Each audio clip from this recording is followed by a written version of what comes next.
Don, can we talk?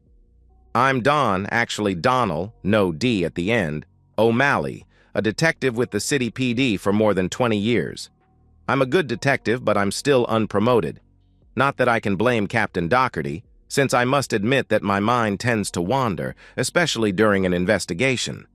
The lady asking the question is my wife of 24 years, Helena.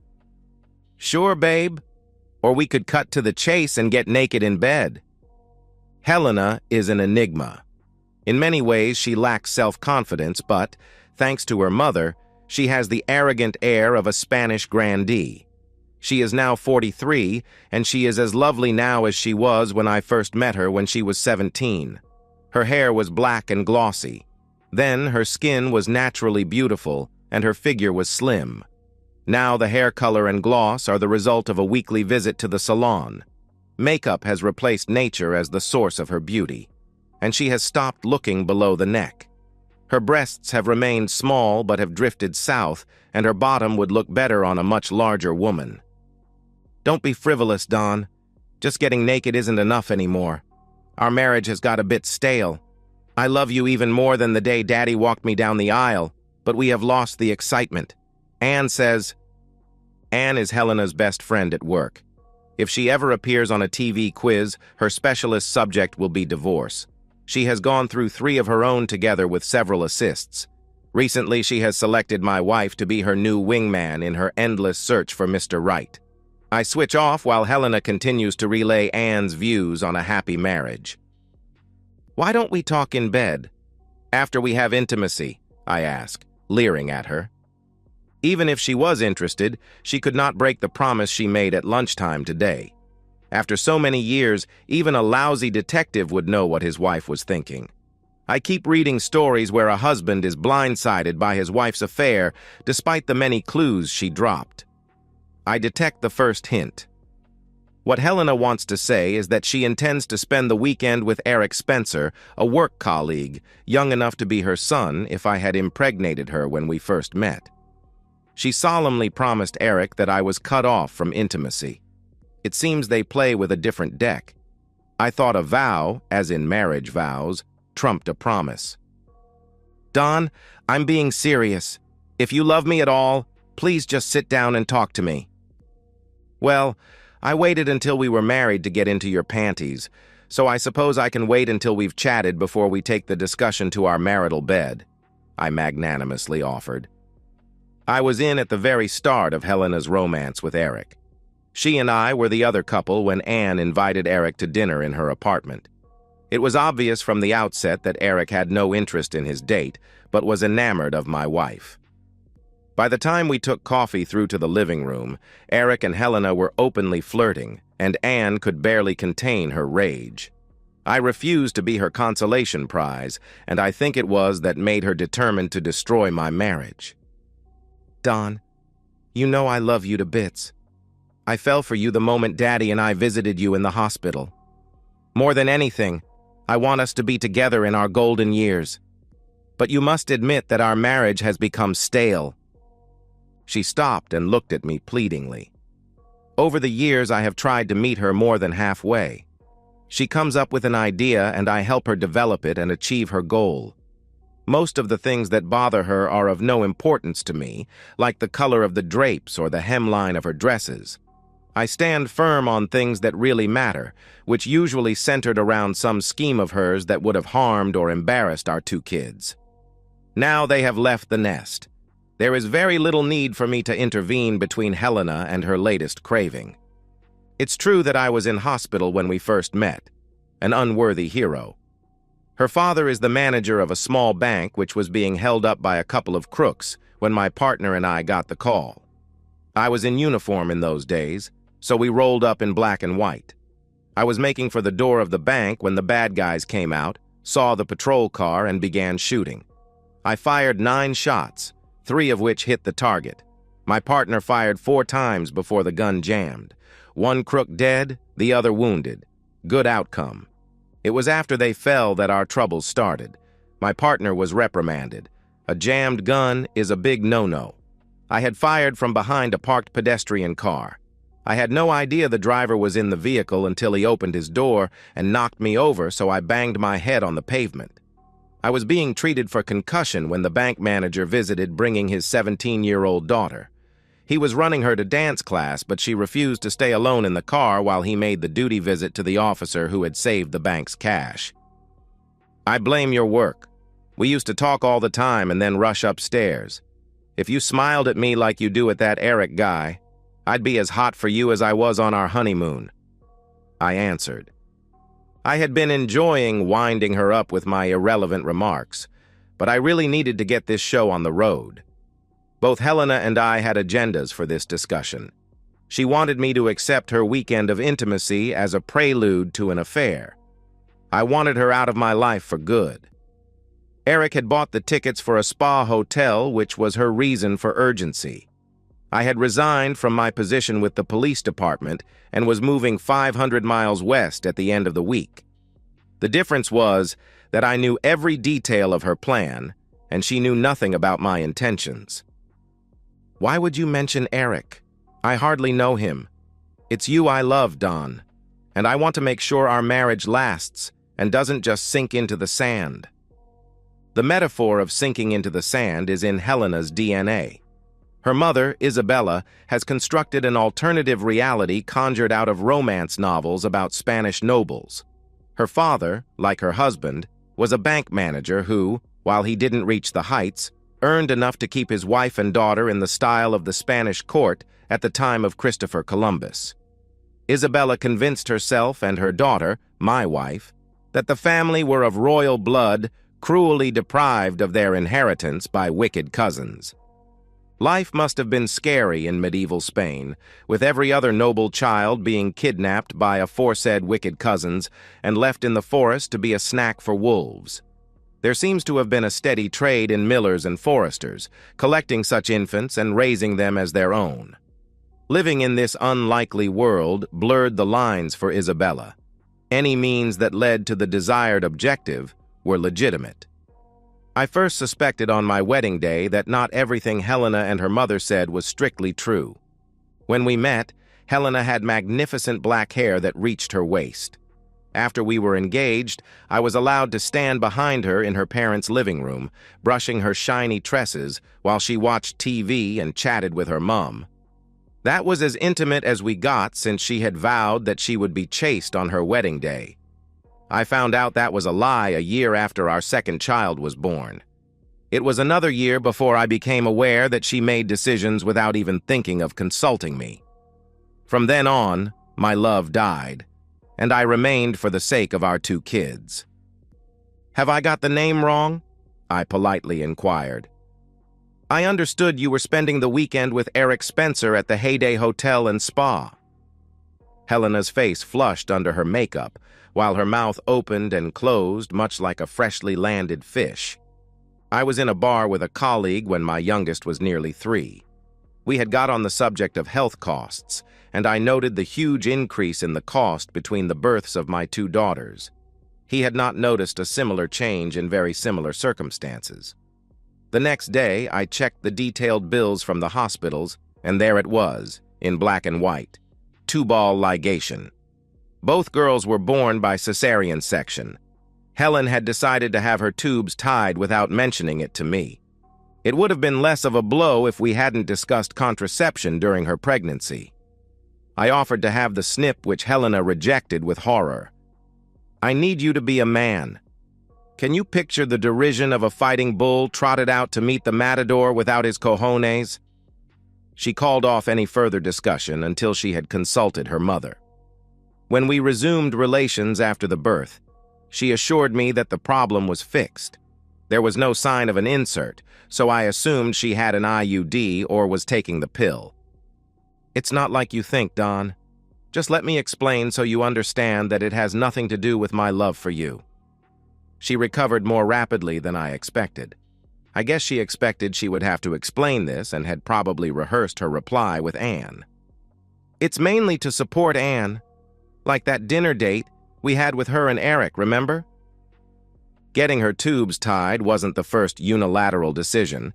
On our wedding day, I was astonished to find that Helena's beautiful hair had been cut to a brief bob, barely reaching her ears. I promised it to Father Liam as a wedding gift. Why not tell me? I was astonished to find that natural hair of that length was almost as valuable as gold ounce for ounce. Later, when her mum got smashed, I heard another version. Long hair was part of the battery of devices to catch a husband. Once I had exchanged vows, there was no longer a need for long hair. You men have no idea what a pain it is to manage the stupid stuff. Shouldn't it be you and me with Anne and her beau? Perhaps she's hoping you flirt with the new man and leave Eric to her. She was certainly mad with you for flirting with him at the dinner party, I answered.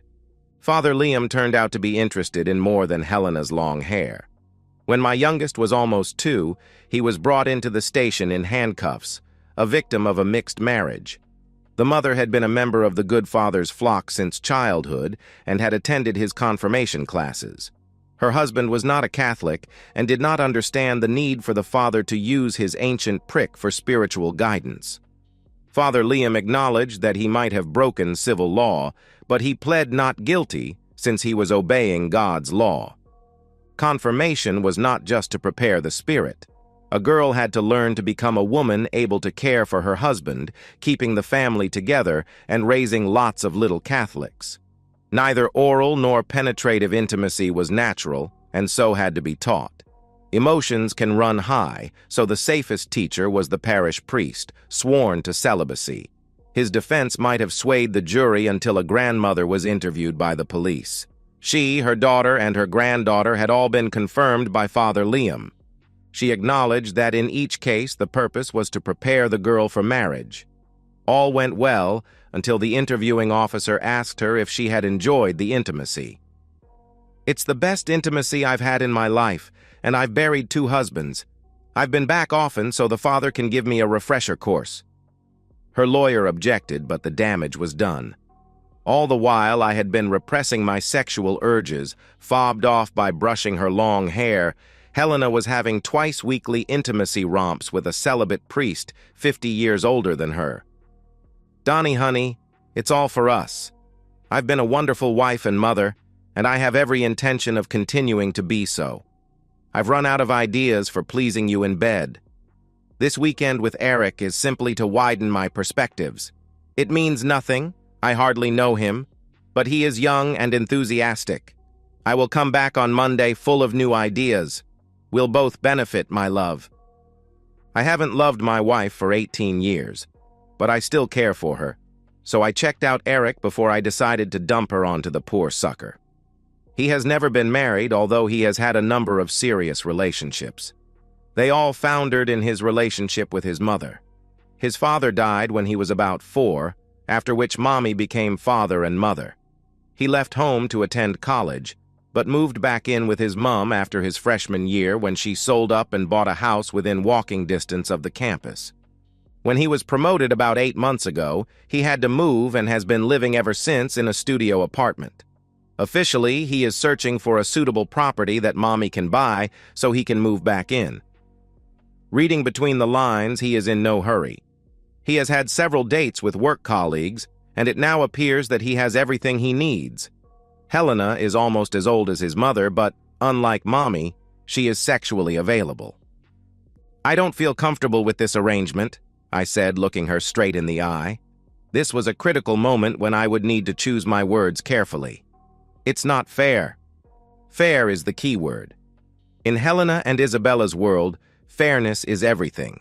They are, at least in their own opinion, Spanish nobility, noblesse oblige, and all that sort of thing. A Spanish hidalgo will die of disgrace if he behaves unfairly. Helena reached across the table to stroke my hand, thinking that I felt I was being treated unfairly. "Eric seems a decent young man, and it is not fair for you to have animal intimacy without feelings. If he means nothing to you, why not buy a vibrator?" This is a direct hit on the foundations of her dream world. Love is the ichor of life, circulating in the soul as blood flows through the body. Intimacy without love is dirty and unacceptable. "I think I should talk to Mummy," she whispered, looking very disturbed. I crashed my fist on the table between us. Not this time, Helena. This is between us, here and now. Do you have feelings for Eric or not? My heart rate had risen. Smith warned me that I was running my head into a noose, but I was confident that I knew Helena well enough to get this right. I could have left her a note with my wedding band and slipped away without risking this confrontation. That would have crushed my wife. I wanted to offer her an alternative that would allow her hope for the future and preserve her dignity. She had been conditioned by her mother and her parish priest. She had been a good mother, and thanks to Father Liam, an enthusiastic and inventive companion in bed. I'm so sorry, Donnie. You're right, of course. I do have feelings for Eric. I still love you more than anything. More than Eric, I'm sure. At first, I felt motherly towards him. This was the first time, really. He had been away from his own mommy, and I thought he was missing her. We've been lunching together every day, and it turns out that his feelings for me are not at all maternal. I was shocked at first, but gradually my heart opened to him. This weekend away is to give me the chance to see if what I feel for him is more than pity. Whatever the result, you will always be first in my affections. I will gently persuade Eric to pick someone who is available. He is very young, Don. I was born in America, but I'm Irish on both sides, so I'm an incurable romantic.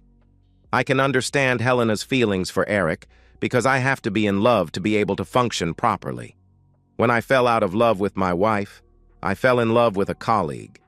We were lovers for several years before her biological clock began ticking. She insisted that I get divorced, but I couldn't leave my children. My lover dropped me and married another detective. She offered to continue the affair, even saying I could father her children, but that disgusted me, so I dropped her. After a few lonely years, I met Smith Shirley. She's heard all the jokes about having her first and last names reversed. She is a doctor of psychology teaching at the university, with a part-time role as a police psychologist. She took the police job to get material for academic papers to enhance her chances of tenure. Her big project was a study of the psychology of detection. She had been in the post for about a month when we fell in love. This weekend away is almost the worst thing you can do.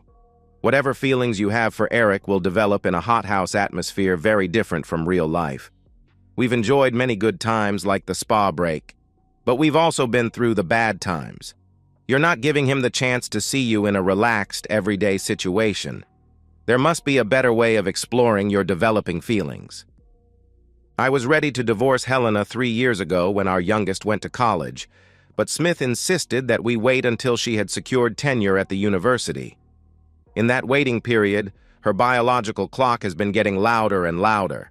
Now she is tenured and pregnant, so this conversation with Helena must end in divorce. What I want is for my wife of 24 years to leave our marriage happy and eagerly looking forward to her new life. That's all very well, Don, but I can hardly tell him that I'll call him when I have a cold or on my period. To tell you the truth, I was in no hurry to divorce Helena at the time Smith asked for a postponement. When my affair with Smith began, I was one of 5 lovers. She was sharing her bed with another 3 detectives and a graduate student. She was still gathering evidence for her academic paper on the psychology of detection and was using pillow talk to extend her knowledge of the subject. Once the paper was drafted, she dropped the other 3. The grad student was part of her mentoring duties, and the present guy was one of a succession. She dropped them once their thesis was accepted or passed or whatever they did with it.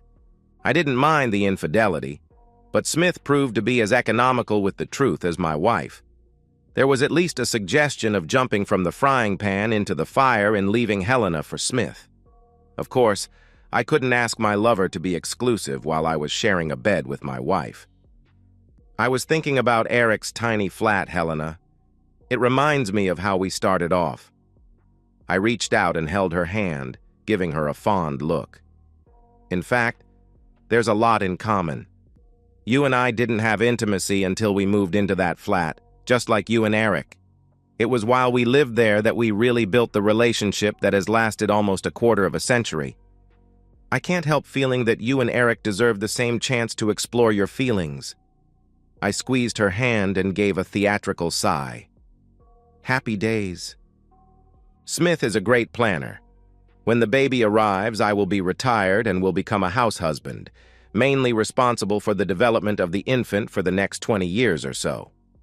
All we've been waiting for was the indication on the stick that confirmed pregnancy. Now that the starting pistol had been fired, so to speak, the timetable was set. Helena had to go, and I had to retire from the department, which I had already done. Captain Doherty had been particularly helpful. It sounds wonderful, Don, but is it fair to you? After all, you're the man I love. Checkmate in 3 moves, I think.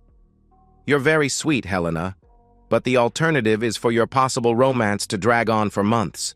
Far better to leave now and live with Eric for 3 months as husband and wife. By that time, not only will you both know how you feel, but all of us can work out the relationships for the future. It's not a perfect solution, but it will minimize the hurt. I had packed everything in my truck earlier so I could make a quick getaway even if Helena didn't swallow this pile of bull. If you're sure, Donnie, but when could we do it? I took both her hands in mine. No time like the present? Would El Cid have delayed? El Cid is a Spanish hero who expelled the Moors. I helped her pack what she needed, and she was ready to leave in less than an hour. There was one minor dispute when I declined to meet Eric. She wanted me to shake his hand and explain everything to him. I used the "if you loved me as much as I love you" gambit. This is hard for me, Helena. I'm afraid that I will break down if I see you and Eric together. I promise that I will sit with him in 3 months when we settle the future. I was afraid that Eric, who is a really nice guy, would go all noble if he met me and refused to take Helena off my hands. When she had gone, I prepared the house as you do for a holiday. I unplugged all appliances, opened the freezer door, and emptied the fridge. I loaded all the garbage into my truck, stopping at a dumpster on the way to Smith's condo. I drove into the car park of an abandoned strip mall, the headlights picking up the unmistakable sight of the captain's official vehicle. Driving out again, I passed the condo, lightly blowing the horn as I passed. From there, I turned onto the street leading to the Interstate West, leaving Smith in my rearview mirror. Smith's plan for me to raise her infant had one serious flaw from my point of view. She did not want my sperm to impregnate her. I was reliable, trustworthy, and easily manipulated, all the qualities she wanted in the man who would raise the infant. She also wanted the sperm donor to be a virile alpha male. For the purposes of conception, she had chosen Captain Doherty. I was on my way to Sacramento to start a new life as a partner in a successful private investigation agency. Do you remember my partner whose gun jammed? She left the force soon after, moved west, and built the private investigator agency in Sacramento. We had been an item before the bank heist, after which I dumped her to court Helena. Emma and I met at a convention in Las Vegas 2 years ago and found that the spark between us reignited into a warming blaze. It's a pity that Helena and Smith had to be signed. And so, we've reached the end of today's story. Was it what you expected, or did it take a twist you didn't see coming? I'm curious to hear your thoughts. Share them in the comments below, and let's get a conversation going. If this story kept you hooked, make sure to hit that like button. And if you're new here or just haven't subscribed yet, now's the perfect time to join our community. I bring you fresh, captivating stories every day, so click that subscribe button and turn on notifications so you never miss out. Thanks for watching, and I'll see you in the next one.